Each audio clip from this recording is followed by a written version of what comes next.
Mis queridos hermanos y hermanas, es una bendición y un privilegio estar reunidos en este devocional especial de Navidad.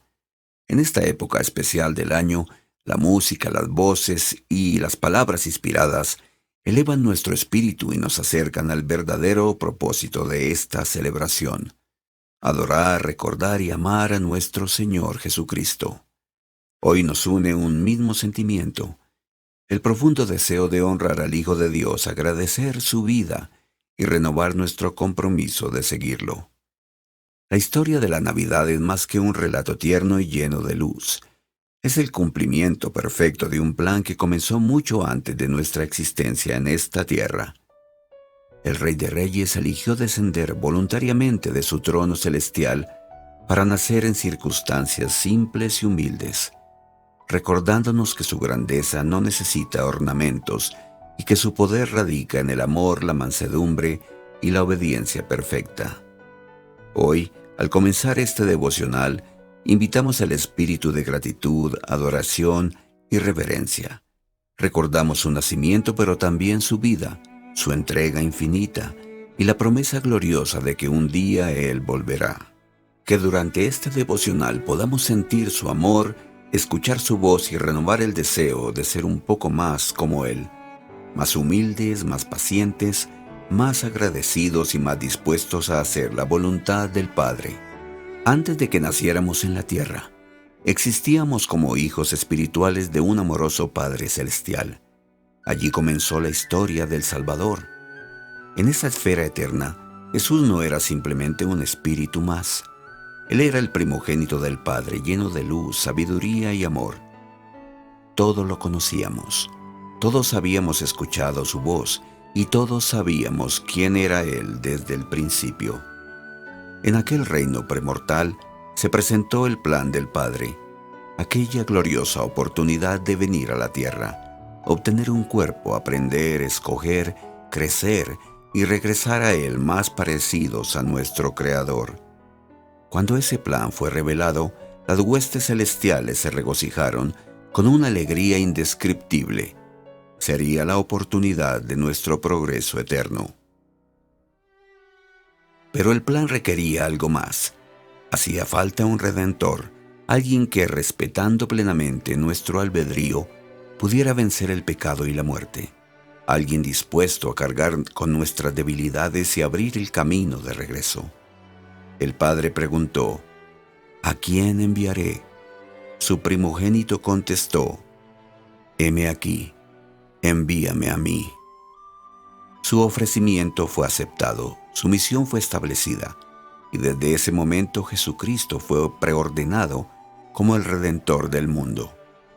Desde entonces Jesucristo fue conocido como el Verbo, aquel por medio de quien todas las cosas serían creadas. Antes de su nacimiento físico en Belén, ya era Dios, ya poseía autoridad divina.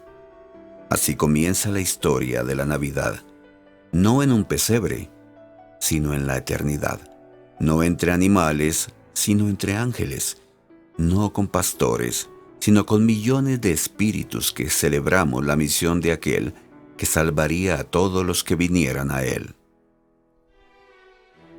El plan del Padre Celestial avanzó con sabiduría perfecta. Después de la vida premortal y de la creación del mundo, llegó el momento en que sus hijos debían entrar a la aprobación terrenal. Para eso el Señor colocó a Adán y a Eva en el jardín de Edén, un lugar de pureza, belleza y armonía, donde nada enfermaba, envejecía ni moría. Sin embargo, ese paraíso no era el destino final, sino el punto de partida. En aquel jardín Adán y Eva vivían sin dolor, pero también sin conocimiento pleno, sin pecado, pero también sin descendencia. El plan de Dios requería que pudieran elegir, que conocieran el bien y el mal, y que tuvieran la oportunidad de progresar.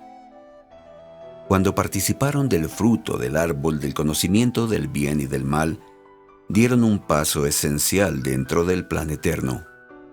Por medio de la caída, se abrió la puerta a la mortalidad, al nacimiento, al aprendizaje y al crecimiento. Eva, con una comprensión profunda, expresó su gratitud por aquella experiencia al decir: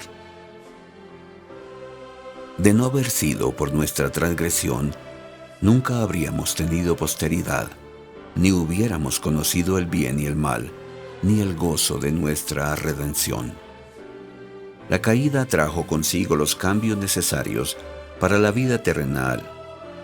Adán y Eva se convirtieron en seres mortales, con cuerpos sujetos al dolor, al cansancio, al envejecimiento y finalmente a la muerte. Y aunque la mortalidad trajo consigo desafíos y sufrimiento, también trajo un don maravilloso: la capacidad de sanar, de adaptarse, de aprender y sobre todo de elegir. La mortalidad, con todas sus imperfecciones, fue parte del diseño divino. Sin ella, ninguno de nosotros podría haber venido a la tierra para recibir un cuerpo, formar una familia, ni desarrollar la fe. Aún así, con la caída vino también la muerte, esa herencia universal que un día todos enfrentaremos. Satanás se regocijó al pensar que había ganado la batalla, pues sabía que la muerte separaría los cuerpos de los espíritus. Pero los propósitos de Dios son más grandes que cualquier engaño. Incluso antes de que Adán respirara por primera vez, ya se había preparado una redención. Dios dispuso que su Hijo amado venciera la muerte y rompiera para siempre las cadenas del pecado. El apóstol Pablo lo explicó con claridad. Así como por un hombre entró el pecado en el mundo, y por el pecado la muerte, también por un hombre vino la justificación y la vida. Porque así como en Adán todos mueren, también en Cristo todos serán vivificados. En los cielos ya se había determinado que el tiempo había llegado. El Redentor prometido nacería pronto, y el mundo entero, aunque no lo sabía, estaba a punto de presenciar el milagro más sublime de la historia. El mismo ángel que había anunciado el nacimiento de Juan el Bautista a Zacarías descendió nuevamente del cielo. Su nombre era Gabriel, mensajero de Dios, portador de noticias eternas. Esta vez, su destino no era el templo de Jerusalén, sino una aldea humilde del norte llamada Nazaret, donde vivía una joven de corazón puro, María, del linaje de David. María estaba comprometida con José, un hombre justo y también descendiente de reyes, aunque en ese tiempo el trono de David se hallaba bajo el dominio de Roma. En medio de su sencillez, María recibió una visita celestial que cambiaría el curso de la humanidad. El ángel se presentó ante ella y dijo con voz llena de luz: «Salve, muy favorecida, el Señor es contigo, bendita tú entre las mujeres». María se turbó por aquel saludo, pero el mensajero divino la consoló: «No temas, María, porque has hallado gracia delante de Dios. Concebirás en tu vientre y darás a luz un hijo, y llamarás su nombre Jesús. Este será grande, será llamado Hijo del Altísimo, y su reino no tendrá fin». Aquel anuncio, tan majestuoso como inesperado, llenó de asombro el alma de María. Con sencillez y pureza preguntó: «¿Cómo será esto? Pues no conozco varón». Gabriel le respondió con ternura divina: «El Espíritu Santo vendrá sobre ti, y el poder del Altísimo te cubrirá con su sombra, por lo cual el santo ser que nacerá será llamado Hijo de Dios». Y añadió, como testimonio de la infinita capacidad del Señor: «Porque nada hay imposible para Dios». Entonces, en uno de los momentos más hermosos de toda la historia humana, María pronunció las palabras que sellaron su disposición eterna: «He aquí la sierva del Señor, hágase conmigo conforme a tu palabra».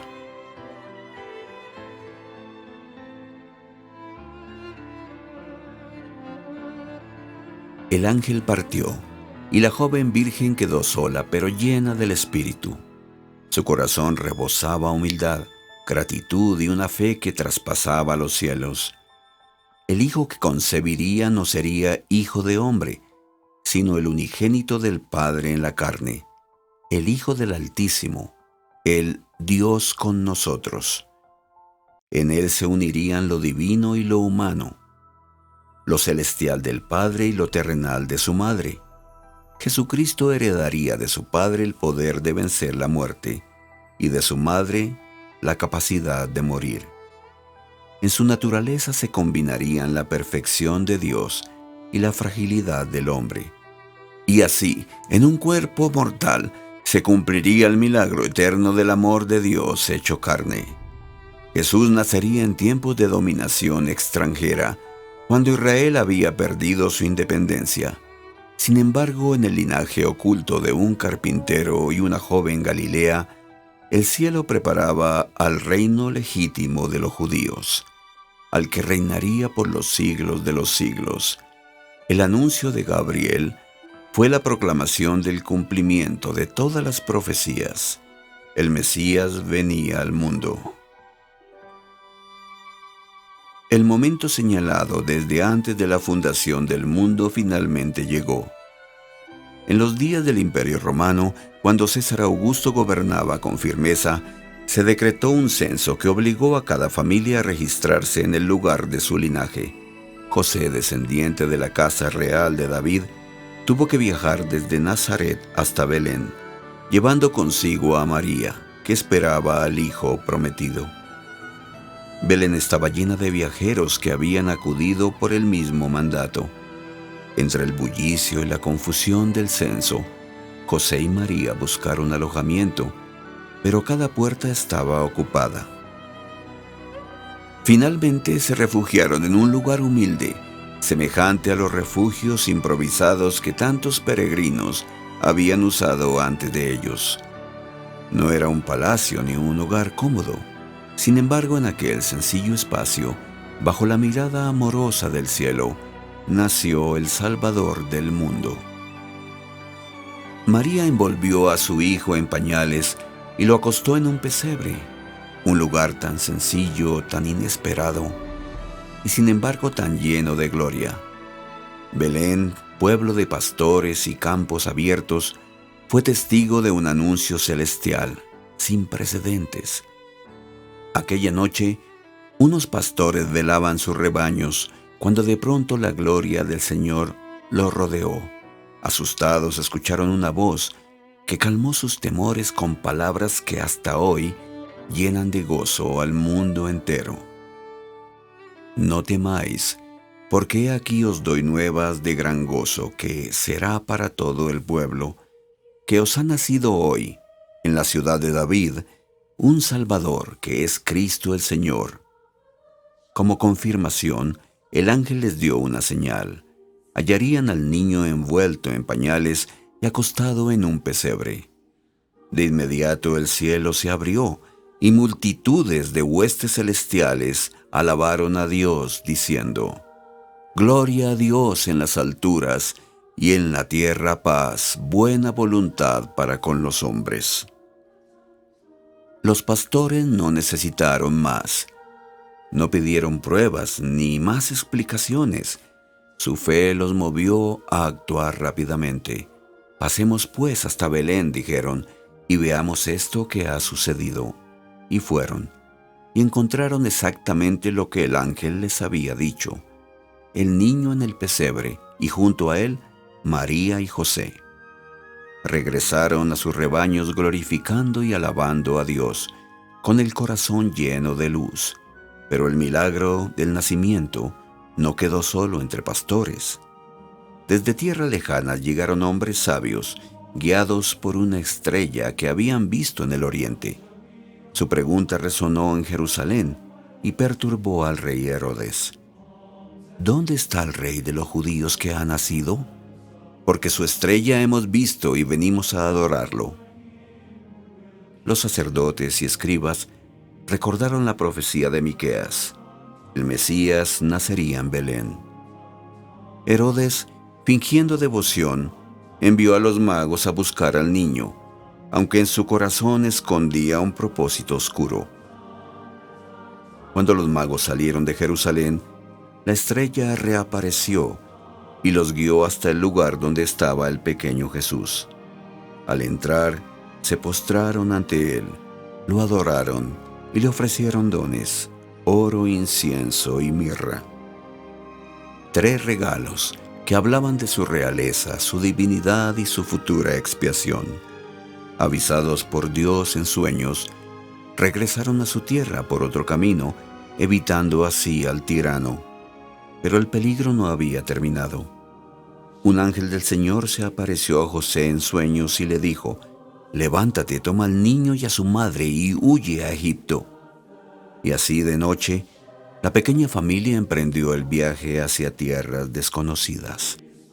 Mientras huían, Herodes, enfurecido al verse burlado, ordenó la matanza de todos los niños menores de 2 años en Belén y sus alrededores. Pero las promesas de Dios no podían ser frustradas. El Salvador del mundo estaba protegido y el plan de redención continuaba avanzando con perfecta precisión. En la humildad de un establo, en la pobreza de una familia trabajadora y en medio de la violencia de reyes terrenales, brilló la luz del Hijo de Dios, trayendo esperanza, vida y salvación a toda la humanidad. El Hijo de Dios no solo vino al mundo para redimirnos, sino también para mostrarnos cómo vivir. Su vida fue un ejemplo perfecto de servicio, compasión y amor. Cada palabra, cada milagro y cada acto de bondad reflejaron su infinita misericordia hacia los hijos del Padre Celestial. El elder D. Todd Christofferson enseñó que la misión del Salvador tuvo 2 grandes propósitos. Primero, llevar a cabo la redención de la caída mediante su sacrificio expiatorio, y segundo, aliviar los sufrimientos de la humanidad, sanando corazones quebrantados, dando vista a los ciegos, esperanza a los afligidos y consuelo a los que lloran. Ambas misiones siguen siendo hoy el legado que su iglesia debe continuar: enseñar la verdad que salva y aliviar el dolor que aflige. Desde su bautismo hasta su ministerio público, Jesús mostró el camino que todos debemos seguir. Se presentó ante Juan en el río Jordán, no porque necesitara ser purificado, sino para cumplir toda justicia y mostrarnos el ejemplo perfecto. Cuando salió del agua, el Espíritu descendió sobre él, y el Padre declaró desde los cielos: «Este es mi Hijo amado, en quien tengo complacencia». Fue entonces cuando comenzó a predicar: «Arrepentíos, porque el reino de los cielos se ha acercado». En su conversación con Nicodemo enseñó una verdad eterna: el que no naciere de agua y del Espíritu no puede entrar en el reino de Dios. El Salvador no solo enseñó con palabras, enseñó con su vida. En el Sermón del Monte reveló la esencia del Evangelio: el amor, la pureza del corazón, la mansedumbre, el perdón y la humildad. Allí, frente a una multitud que ansiaba esperanza, elevó la ley antigua al nivel celestial del amor divino. Les recordó que no bastaba con cumplir mandamientos por obligación o costumbre. Había que hacerlo con un corazón transformado. Oísteis que fue dicho a los antiguos, pero yo os digo. Con esas palabras, enseñó que la verdadera santidad no consiste solo en evitar el mal, sino en hacer el bien por amor. Y luego preguntó con ternura y desafío: ¿qué hacéis de más? Esa pregunta sigue resonando en cada seguidor de Cristo. ¿Qué hacemos nosotros más allá de lo que se espera? ¿Amamos más profundamente? ¿Servimos más generosamente? ¿Perdonamos más prontamente? Jesús estableció el modelo de nuestra vida cristiana cuando declaró cuál era el mandamiento más grande. Amarás al Señor tu Dios con todo tu corazón, con toda tu alma y con toda tu mente. Este es el primero y el grande mandamiento. Y el segundo es semejante: amarás a tu prójimo como a ti mismo. De estos dos mandamientos depende toda la ley y los profetas. En su ministerio, Jesús elevó el amor a la categoría de ley celestial, mostrando que quien ama verdaderamente a Dios, inevitablemente ama y sirve a los demás. Después de su ministerio lleno de milagros y enseñanzas, llegó la hora más sagrada y solemne del plan eterno: la expiación de Jesucristo. El Salvador, acompañado por sus 11 apóstoles, salió de la casa donde habían celebrado la Pascua y caminó hacia el huerto de Getsemaní, un olivar silencioso en la ladera del Monte de los Olivos. Allí, bajo la sombra de los árboles, comenzaría el acto más trascendental de la historia de la humanidad. Jesús dejó a 8 de sus apóstoles cerca de la entrada y avanzó unos pasos más con Pedro, Santiago y Juan. Pero incluso la compañía de estos 3 discípulos amados no pudo sostenerlo en el peso que estaba por caer sobre él. Con tristeza indescriptible les dijo: «Mi alma está muy triste, hasta la muerte. Quedaos aquí y velad conmigo». Se alejó un poco más y cayó sobre su rostro, orando en agonía: «Padre mío, si es posible, pasa de mí esta copa, pero no sea como yo quiero, sino como tú». En esa oración se escuchó la humanidad del Hijo, pero también su sumisión perfecta a la voluntad del Padre.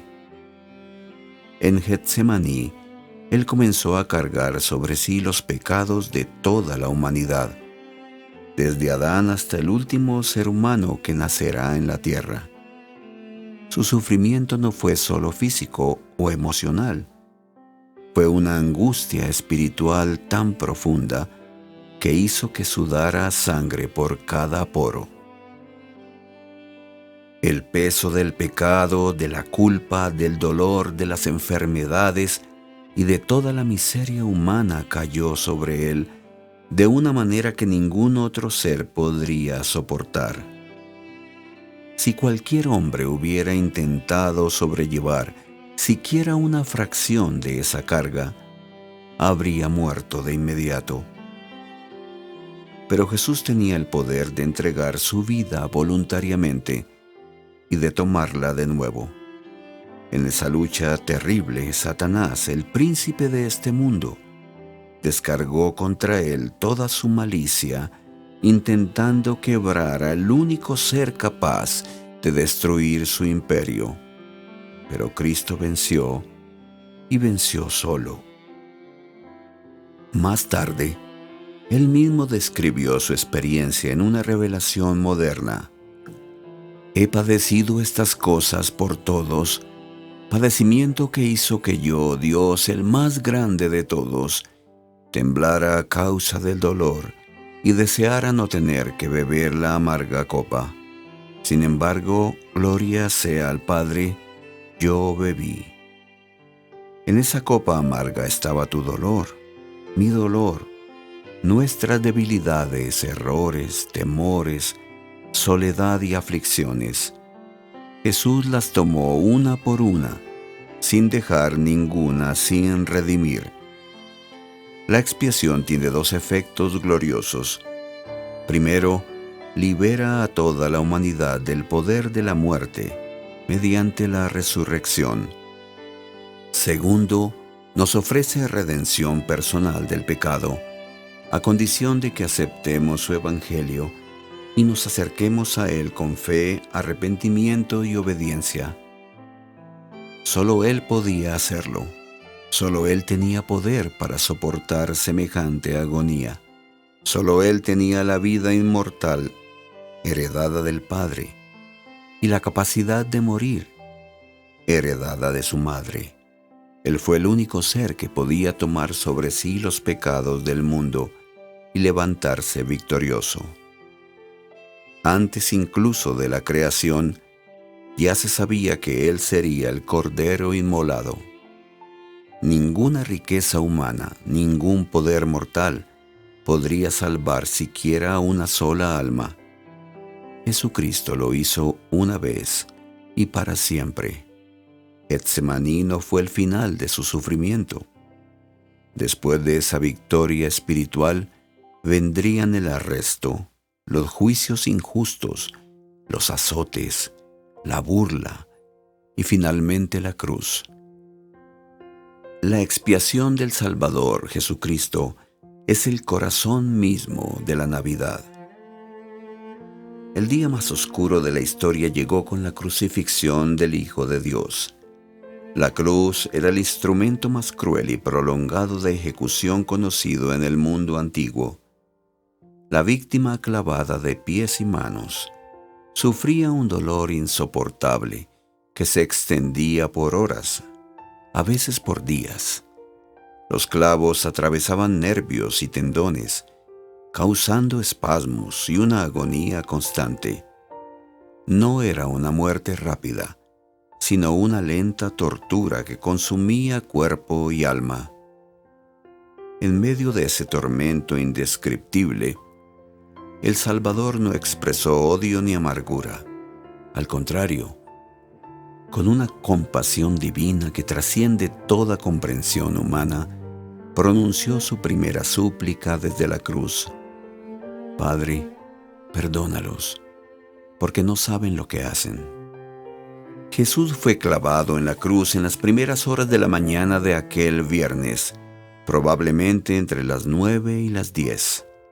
Al mediodía el sol se ocultó y una densa oscuridad cubrió toda la tierra durante 3 horas. La naturaleza misma pareció dolerse ante la inminente muerte de su Creador.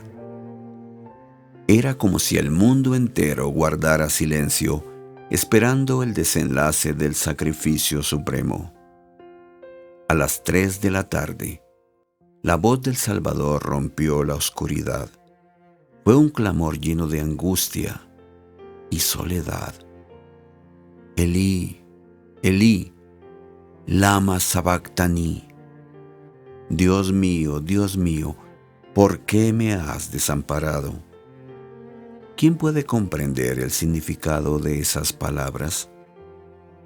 En ese momento, Cristo soportó la última y más grande prueba, la separación temporal de la presencia del Padre.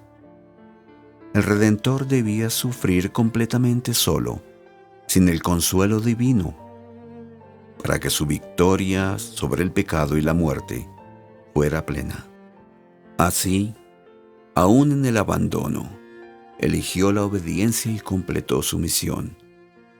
Después de ese grito de desamparo, vino la expresión más humana: tengo sed.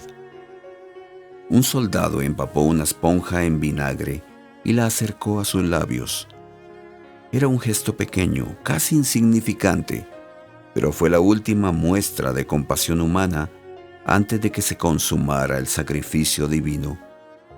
Entonces, comprendiendo que todo se había cumplido, Jesús exclamó con voz clara y triunfante: consumado es. Con esas palabras el Hijo de Dios declaró que su obra redentora en la carne estaba completa. Había vencido al pecado, había cumplido cada profecía, había soportado hasta el final. Finalmente, levantando la mirada al cielo, pronunció su última oración: Padre, en tus manos encomiendo mi espíritu. E inclinando la cabeza, entregó su vida voluntariamente. Jesús el Cristo murió, no porque los hombres le quitaran la vida, sino porque Él eligió ofrecerla. Desde el Getsemaní hasta el Calvario, soportó cada sufrimiento posible, pero vivió hasta que todas las cosas se cumplieron conforme a la voluntad del Padre.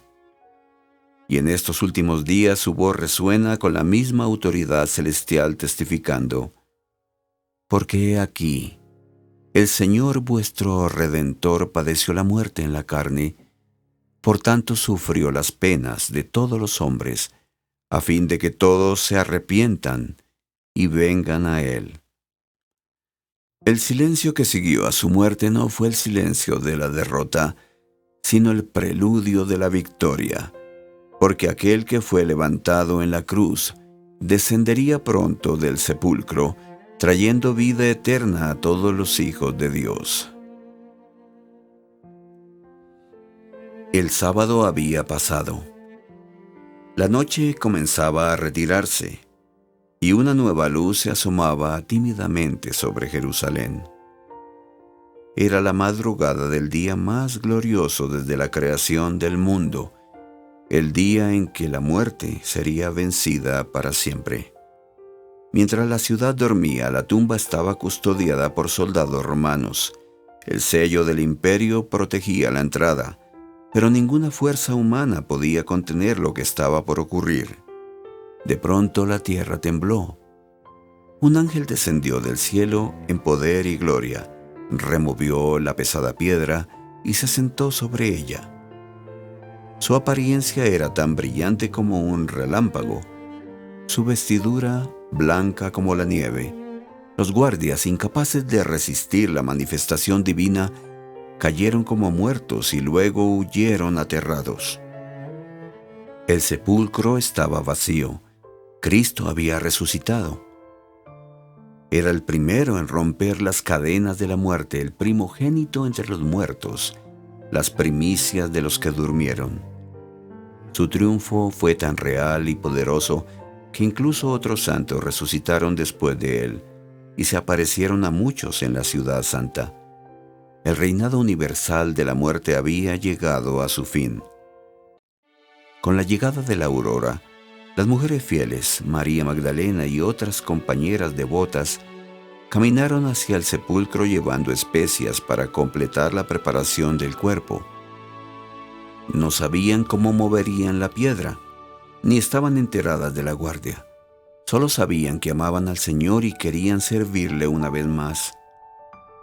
Pero al llegar encontraron algo que jamás esperaban: la piedra removida, el sepulcro vacío.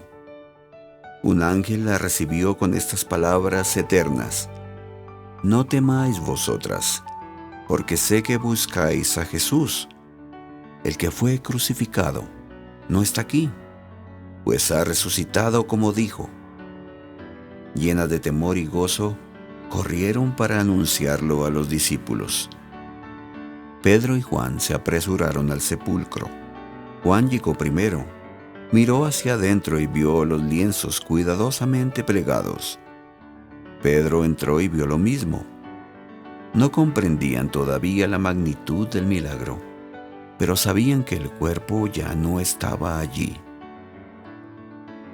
María Magdalena, sin embargo, permaneció afuera llorando. Para ella, la tumba vacía era una tragedia doble. Además de perder a su maestro, ahora no sabía dónde estaba su cuerpo. Al inclinarse para mirar, vio a dos ángeles que le dijeron: «Mujer, ¿por qué lloras?». Pero su dolor era tan intenso, tan personal, que respondió: «Porque se han llevado a mi Señor, y no sé dónde le han puesto». Al volverse, vio a un hombre a su lado. Él también preguntó: «Mujer, ¿por qué lloras? ¿A quién buscas?». Ella, pensando que era el hortelano, dijo entre sollozos: «Señor, si tú lo has llevado, dime dónde lo has puesto y yo lo llevaré». Entonces una sola palabra hizo que la oscuridad se disipara para siempre: «María». La voz que conocía, el tono que había escuchado tantas veces, la ternura que jamás podría olvidar. Ella se volvió completamente y exclamó: «Raboni». En ese momento glorioso, a una mujer, a una discípula llena de fe, amor y devoción, se le concedió el honor incomparable de ser la primera testigo de un ser resucitado, la primera en ver al Cristo viviente.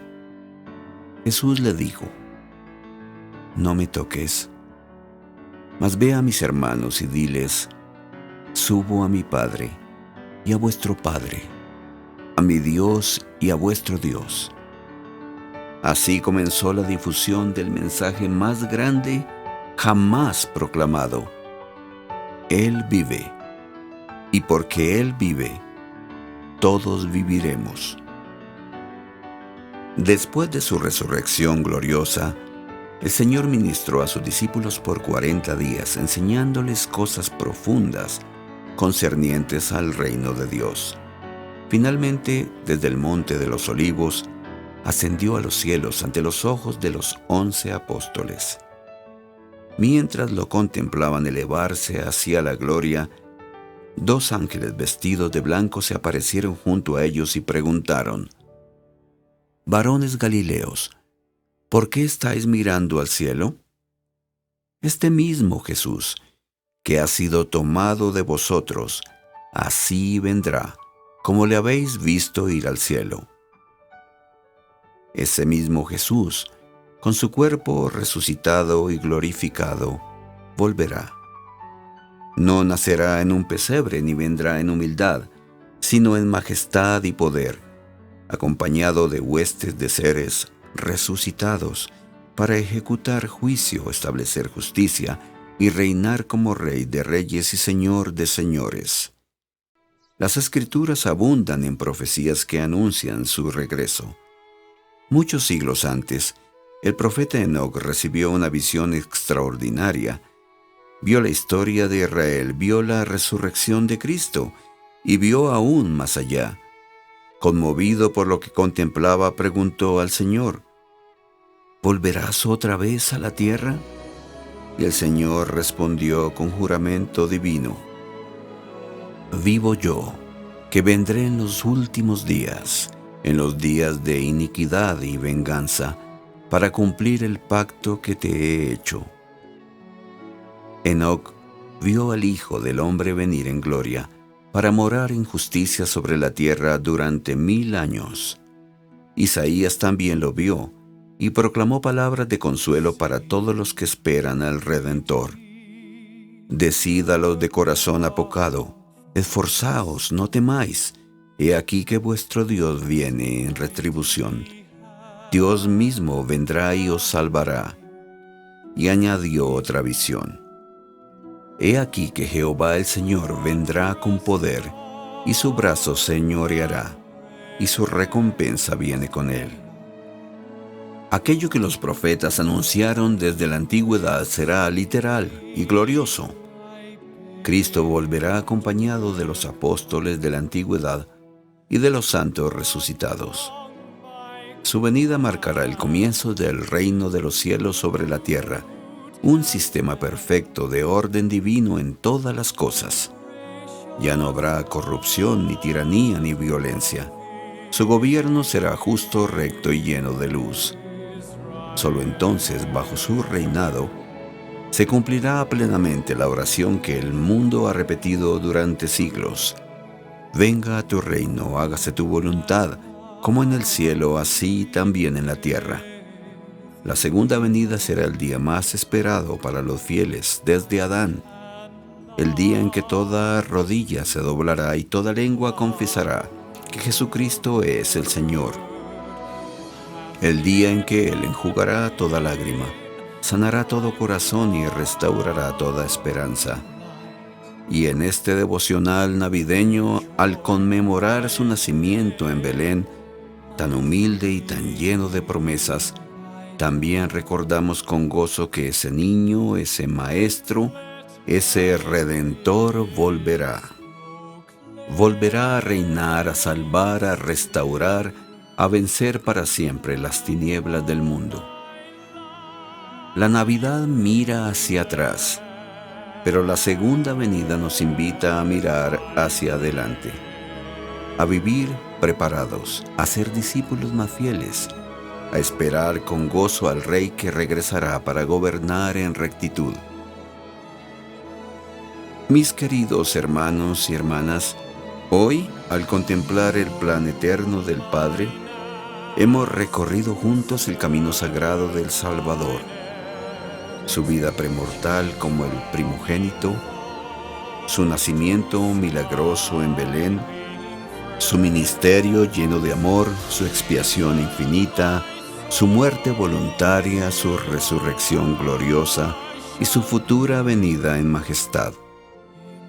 Y al meditar en esta escena, una verdad se vuelve imposible de ignorar. Jesucristo es el centro del plan, el centro de la Navidad, el centro del universo y el centro de nuestra esperanza. Hoy, cada uno de nosotros puede llevar en su corazón la certeza de que no hay oscuridad que su luz no pueda disipar, ni pecado que su gracia no pueda perdonar, ni dolor que Él no pueda consolar. Que nuestro compromiso de ser más como Él sea el mayor regalo que podamos ofrecerle esta Navidad. Que nuestro hogar sea un templo de paz, que nuestro corazón sea un pesebre donde Él pueda morar, que nuestra vida sea un testimonio viviente de su luz. Que esta Navidad y todos los días de nuestra vida podamos decir como los ángeles aquella noche sagrada: Gloria a Dios en las alturas, y en la tierra paz, buena voluntad para con los hombres. Y que vivamos preparados para el día en que todos oiremos su voz nuevamente y lo veremos descender en poder y gloria como Rey de Reyes y Señor de Señores. En el sagrado nombre de Jesucristo. Amén.